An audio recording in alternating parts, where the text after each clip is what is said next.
বঙ্গোপসাগরে থাকা ঘূর্ণিঝড় মোকা গভীর নিম্নচাপে পরিণত হয়েছে বলে জানিয়েছে আবহাওয়া অধিদপ্তর।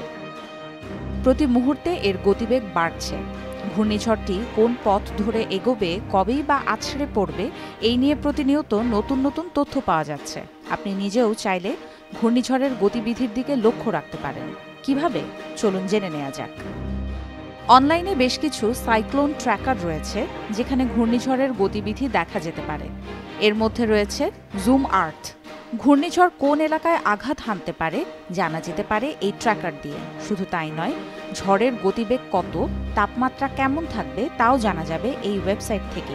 rainviewer.com নামে আরও একটি ওয়েবসাইটে ঘূর্ণিঝড়ের গতিবিধি জানা যাবে। প্রতি মুহূর্তের আপডেট জানা যাবে এই ওয়েবসাইট থেকেই। স্মার্টফোনে রেনভিউয়ার অ্যাপ ডাউনলোড করে নিলেই পাওয়া যাবে সব তথ্য।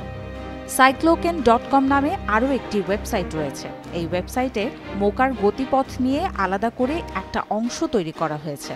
সেখানে ক্লিক করলে মোকা সম্পর্কে তথ্য জানা যাবে। ঘূর্ণিঝড় এবং আবহাওয়ার অন্যান্য পূর্বাভাস সম্পর্কে তথ্য পাওয়া যাবে স্কাইমেট ওয়েদার ওয়েবসাইট থেকেও। এছাড়াও আবহাওয়া অধিদপ্তরের বিজ্ঞপ্তি থেকেও পাওয়া যাবে মোকা সংক্রান্ত হালনাগাদ তথ্য। ঘূর্ণিঝড় ও আবহাওয়ার যে কোনো তথ্য পেতে চোখ রাখতে পারেন prothomalo.com-এ, ভিজিট করতে পারেন প্রথম আলোর ফেসবুক পেজ ও সবগুলো ইউটিউব চ্যানেলে। থাকুন ভালোর সাথে, আলোর পথে।